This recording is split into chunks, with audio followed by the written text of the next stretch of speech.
A lot of white people gonna look at this and be like, because Dave Chappelle said it, I understand. Now I understand. It's like, man, this is shit. Like, I mean, seriously, with Dave Chappelle coming out, and that's one of my things about jokes. Dave Chappelle is not telling jokes. He's just he's laying down facts.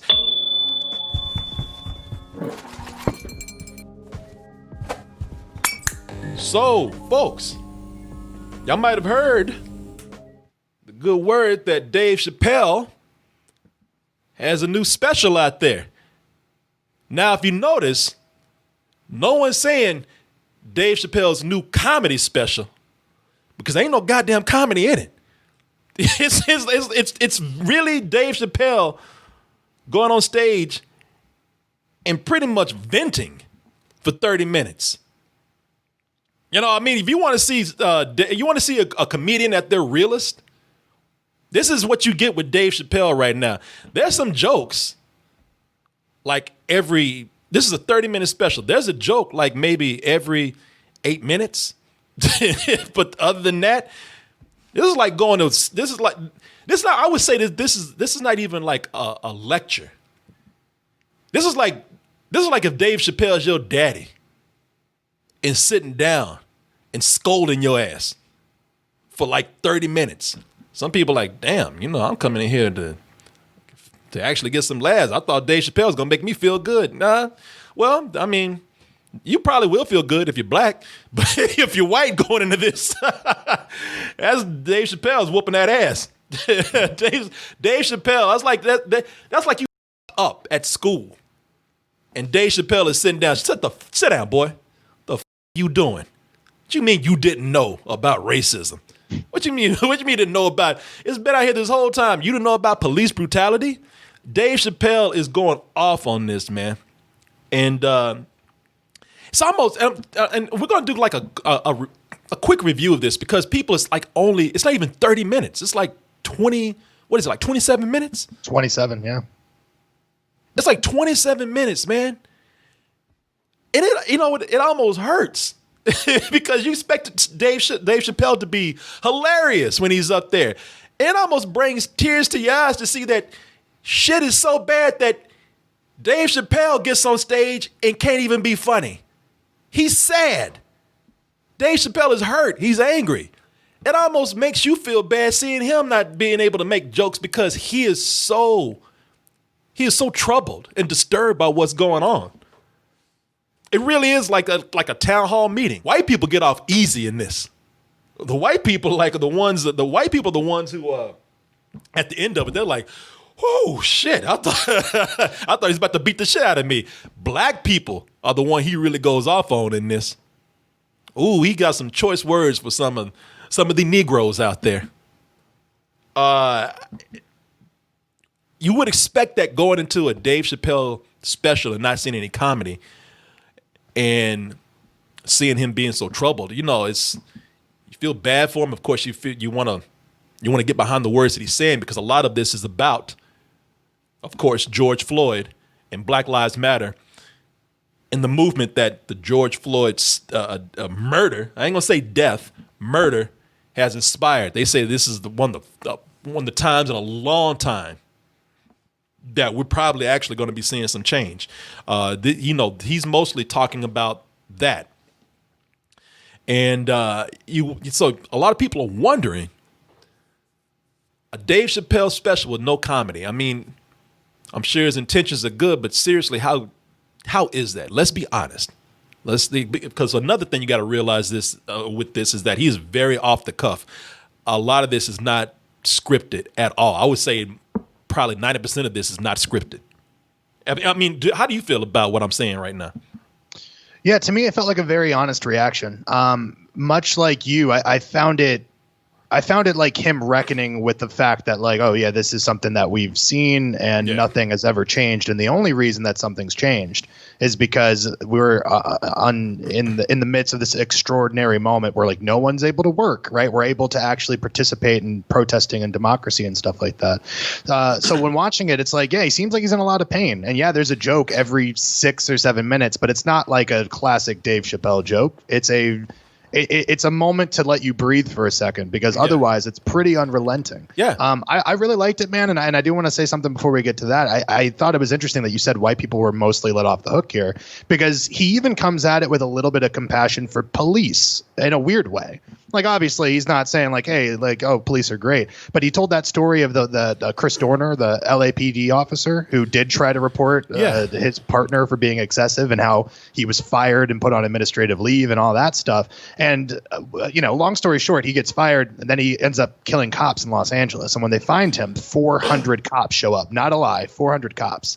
Because why? Because one of their own had been taken. So how the don't cops understand what's happening right now in the streets? And I thought that was such a powerful thing, Corey. You know what? It's probably gonna make some people mad, because I did enjoy this. I did enjoy this a lot. And I did enjoy that he went after everybody, and he covered a lot of things. As I said, he went after white people pretty hard, but he went after some black people hard too. Don Lyman, what's his name? Is that his Lemon, yeah. Yeah, I mean, he had some choice words for him, and had some raw ass words for Candace Owens, with her comments about George Floyd. Of course, bringing up his criminal past and saying that she doesn't support him with a fucking gizmo looking ass. I can't stand that bitch, man. I'm gonna tell you that right now. I called her a fucking skank, and I mean it, man. But I have to say that, because this is. Well, I got criticisms for it, because everybody's talking about how powerful it is, and because it's a couple things going on. One is Dave Chappelle. Two, we're in the middle of this movement where almost anything we say about this, if we're on the perceived right side of it, then of course it's going to be powerful. But do I think that, as far as, it was great to see him be raw, it was great to see him be somebody that came out and spoke his mind and said it like it is, but also, did all of it work? I don't think so. I'm just coming at it from, listen, some people say want a review of it, so I'm going to review it. I saw it this morning, so I don't want anybody to get mad, because right now is one of those touchy things where it's like, if you say anything that people perceive as bad about it, then people are going to be like, you, man. What's wrong with you? How come you can't get with the program? He was speaking his mind. He was speaking his heart. How come you can't let him have that? And I am, man. No, it was amazing. It was. It was great to see, as I said, a comedian come out and say jokes, man. Was it coherent? Not all of it. Not all of it. I would even say some jokes probably didn't even work that well. Candace Owens. Look at me when because I'm not mixing my words at all, man. I can't stand that bitch. And I want you to know that. I repeat, I can't stand that emphasis on bitch. I can't stand it. But if I want to say something, I'm probably not going to try to go for some of the low marks right there. I'll say what I feel, but as far as making a joke, I'm not going to try to do that. I think the joke that he said was, I was like, man, I'm glad that you feel this way, and I think you speaking your mind. As far as a joke, if it was a joke, I don't know if that really worked, because it was just a lowbrow joke. Wasn't really anything clever in there. But, as far as speaking his mind about her, yeah, it was, do you know which joke I'm talking about with her? Yeah, I watched it this morning. Yeah. Mm-hmm. Yeah, man. It's the one where he... talked about her vagina. I just said, he said that with her, I believe the words were her stanky pussy. I don't care if he came for her stanky pussy, talking about George Floyd. Kick Candace Owens and her stanky pussy. I don't know if it stinks, but I imagine it does. If I ever find out, I'll let you know. Like Azealia Banks, I'll tell. It was, as far as a joke goes, you could tell. Cool thing about that is that, like, that's him speaking his mind. So it's not anything that I think is terrible. At the same time, you can tell, like, that's not, that wasn't a well-constructed joke. It was just kind of a, low-hanging fruit thing. Fucking a stanky pussy.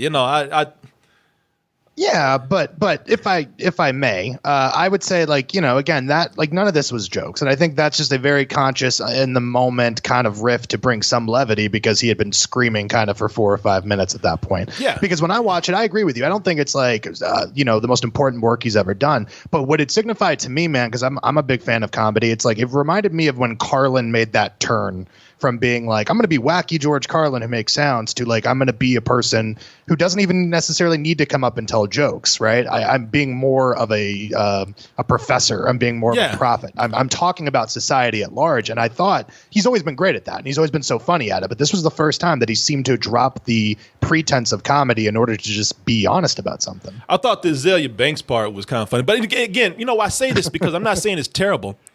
Yeah. I'm not even saying that, I'm sitting up here like, I grade this an F for, for his failure to tell a joke. I'm not saying that at all. What I'm saying is that it's kind of interesting because you see the difference between a comedian who has come out and really rehearsed this. Because a lot of people don't realize this. A lot of these comedians, a good one, especially one who's a storyteller, one who talks about a lot of, a lot of personal or relevant things. They come out and they construct a joke. They've rehearsed those jokes. They treat it like performance art, like I've always said. You can kind of see the difference where, again, you have the guy that's really gone in and perfected what he's doing, and you got the one that like just talks off the cuff right here and just makes up things on the spot. And it's funny, just again, I don't think it was like his best material right there. Is what I'm saying. You get to see a side of Dave Chappelle where, all right,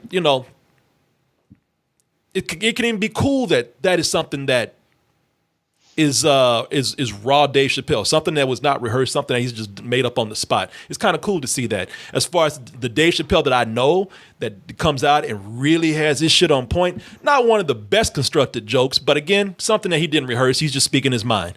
It's just something that you notice as a difference when somebody's so good at what they do, is what I'm saying, if you understand that.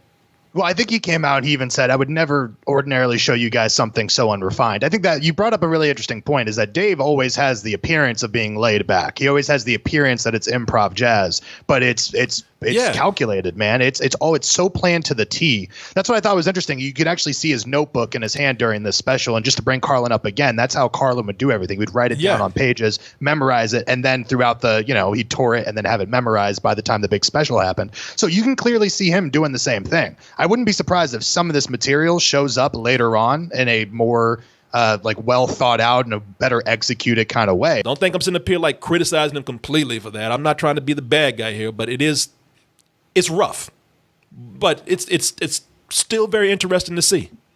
If that makes, I don't know if that makes sense. I mean, you can, and please disagree, because I'm, you know what I'm saying. I'm not trying to sit up here and say, oh, David Chappelle is slipping. I'm not saying that at all. If you understand. Yeah, no, I'm totally with you, man. And I think more than anything, it shows that it was underdeveloped, but I think it was a pressing issue of having to say something. And I think he says that in the special too. We have to start somewhere and we have to say something. Even when he was trying to make points, it looked like he was going to go on with something about Laura Ingraham. He talked about Laura Ingraham and talked about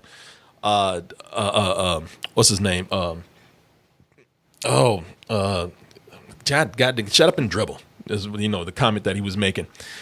And LeBron James. LeBron James. Jesus Christ! How come I can't remember fucking LeBron James' name?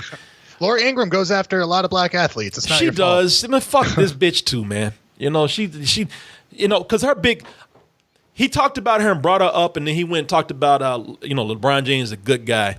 He didn't really nail in on her hypocrisy like I thought that he could have, because I mean this she laid it out there.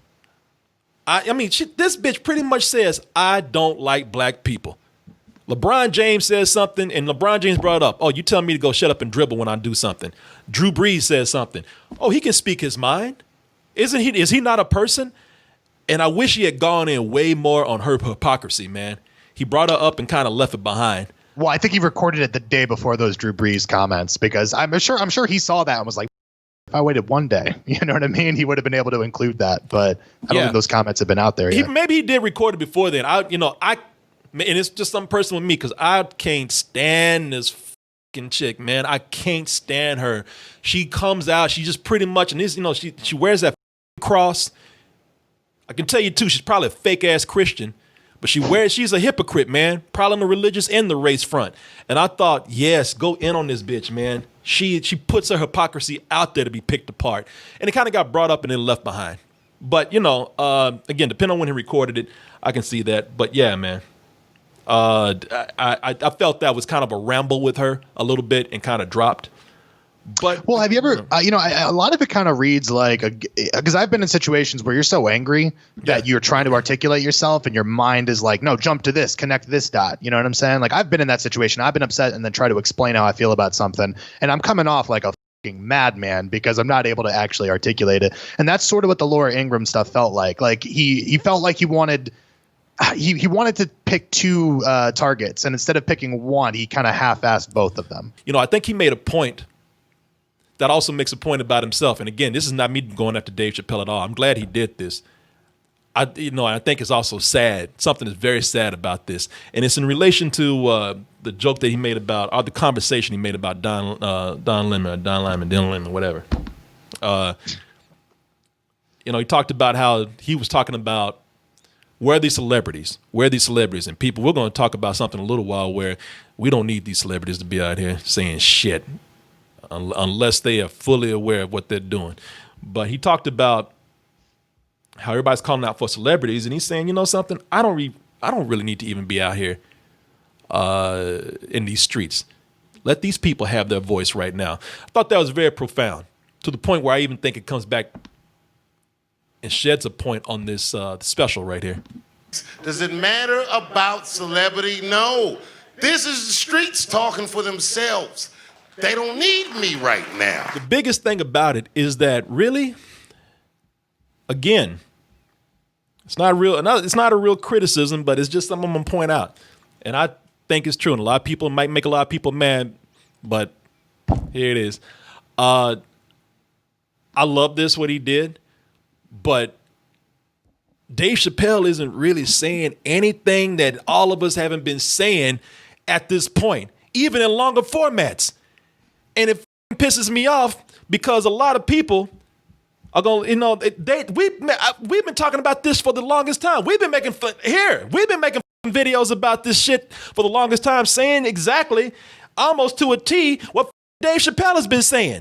And what pisses me off is that a lot of people, everybody's been saying this shit. And a lot of people going to go here and it's not, you know what's going to matter? It's going to be like a lot of white people going to see Dave Chappelle. Like these folks right here, I don't know, I can't really say, they might be Mexican, I don't know. But a lot of white people gonna look at this and be like, because Dave Chappelle said it, I understand. Now I understand. It's like, man, this is shit. Like, I mean, seriously, with Dave Chappelle coming out, and that's one of my things about jokes. Dave Chappelle is not telling jokes. He's laying down facts. And I gotta tell you, he's laying down some history, man. Dave Chappelle is a brilliant mind. He was laying down some history here that a lot of people, even black people, probably don't even know, that need to hear this. I remember hearing somebody talk about how Dave Chappelle was at a club that he just showed up at. And there was a white girl that yelled something out when he talked about police brutality before all this shit even kicked in. And this girl yelled out, oh, well, we all have it hard. Sorry.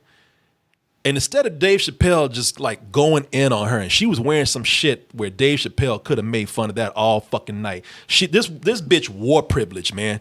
She came in there with a big ass sun hat with a big brim inside a dark ass club. She was wearing privilege on her head, and Dave Chappelle didn't go for the easy target. What he did was he sat down and educated this chick about police brutality, about slave patrols. He educated her about Jim Crow and racist history. And the girl came to the backstage after it was done, and she was like, "Wow, thanks for educating me. You really humiliated me tonight in the best kind of way. I will not say stupid shit again like that." And Dave Chappelle was cool. He's like, "Yeah, now you walk out of here a better person." Dave Chappelle is a brilliant man. He's not, you see all these jokes, and that's what's brilliant about this whole special right here. He's a brilliant mind, and he's not all, that's why he's one of the greatest comedians, because he's not out there just thinking about funny, empty ass jokes to tell. He's thinking about jokes that will have an impact that talk about the fucked up reality that we live in. But he ain't saying shit that we haven't all been saying this whole time, except for some of the big pieces of knowledge that he put in here, man. But I was just like, wow, man, why does it always take, celebrities or a dude to die for people to get this, man. Because really, like I said, man, we've been saying on this show, we've been saying some of the exact same shit he was saying. I'm just like, and now I gotta see these people like, oh, now I understand. I'm just like, fuck. It's not so much the special or Dave Chappelle. Like I said, that's not bothering me. But I see all these people writing out there. This has been said by so many people online on the internet. Comments that were made this whole time from just people out there who've experienced this shit, who are in the thick of it. And now you get these publications, Dave Chappelle does, and they're like, oh my God, this is so powerful. And it's like, yeah, it is. But it's been shit that people been saying the whole fucking time. Even Dave Chappelle said, I'm a celebrity. I need to be out here in these streets. These people got it. So Dave Chappelle comes up here and says it's for 30 minutes. People been saying this for fucking, weeks after this and weeks leading up to it. And now these publications go out and like, oh my God, this is so powerful. Where the were you when people were saying this shit a long time ago? No, thank God for Dave Chappelle. Seriously, people, this ain't no hate. This is all fucking love. This man is brilliant. And if it takes him to make these motherfuckers understand, great. But these people just now are just writing this shit. And it makes me feel like they're writing it because, it takes a special for them to like go up here and be journalistic about it. It takes a celebrity for them to be like, oh my God, this is so moving, so powerful. Get the fuck out of here, man. And you know what? That's one of the most powerful things that he said that only Dave Chappelle could say, because he is that person. How personal it was for him.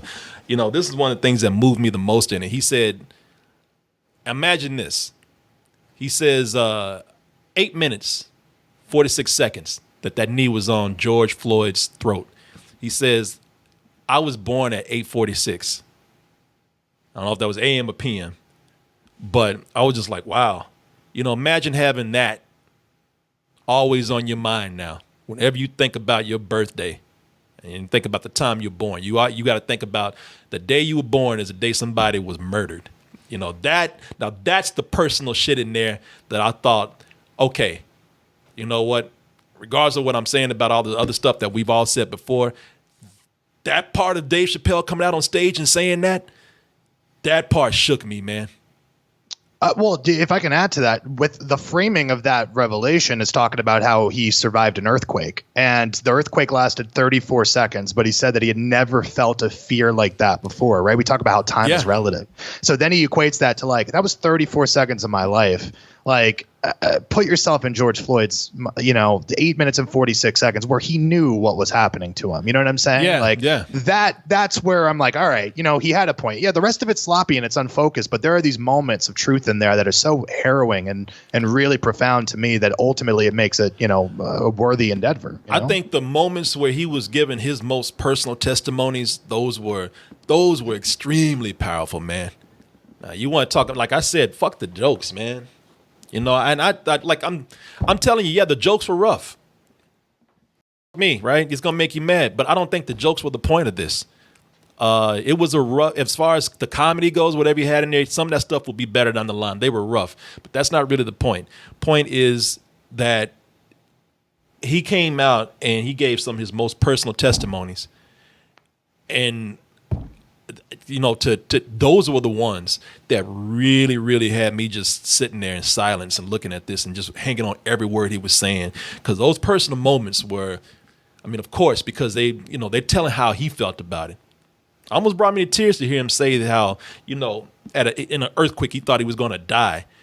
And how a man who's in that situation, who thinks he's going to die, pretty much has to come around and say, you know what, now I don't think I'm going to die. I know I'm going to die. The words he used to describe that were amazing.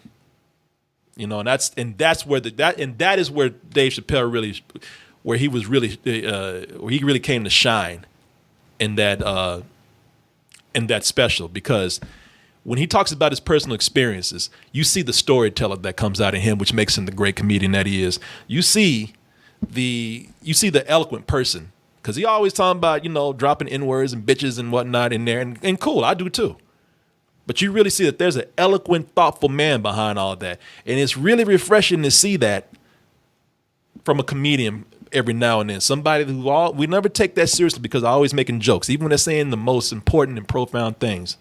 But this is one of the times where I was like, wow, you're not dealing with a comedian, people. You're dealing with somebody who's one of the most thoughtful people in entertainment right now. No, I honestly, and this is going to sound like hyperbolic, but I really look at him as like kind of our generation's Twain, like in the way that he is an observationist, like he is satirizing everything that he sees around him. But again, like the last special he did, that bird revelation, where I think you and I talked about it last time I was in Austin, because I was like, there's not even a laugh for the last 15, 20 minutes of that. Like he just brings the audience down with him and is able to have these conversations. The Dave Chappelle who can still make me laugh, we know he's going to always be able to do that. But now he's wading into these waters and trying to talk about more serious issues. And I think when he strikes the right balance, he is doing it with aplomb, man. He's really killing it. Oh, yeah. Yeah, man. A lot of people keep saying he looks like a big-ass sensitive Bokeem Woodbine. I cannot tell these motherfuckers apart now. I got to tell you, ever since he got the muscles on him, I cannot tell them apart. I would love to see with all these, it's also a lesson for all these celebrities and entertainers out here, man. Stop giving us this bullshit. And we'll talk about that in a little bit. Stop giving us this bullshit of you coming out with all this production and all this fucking acting and all this performing. You know, nobody wants to hear that shit. Come out here with some real shit. Tell us how you feel. You got a fucking camera right in your hand. We don't need to sit up here and have you go off and make a PSA. Sit up here and tell us your real feelings. Go on stage and tell us your real feelings. I think Dave Chappelle is setting a new standard on what these celebrities need to do. Either you need to come out and tell us how you really feel or shut the fuck up. That's what I'm thinking.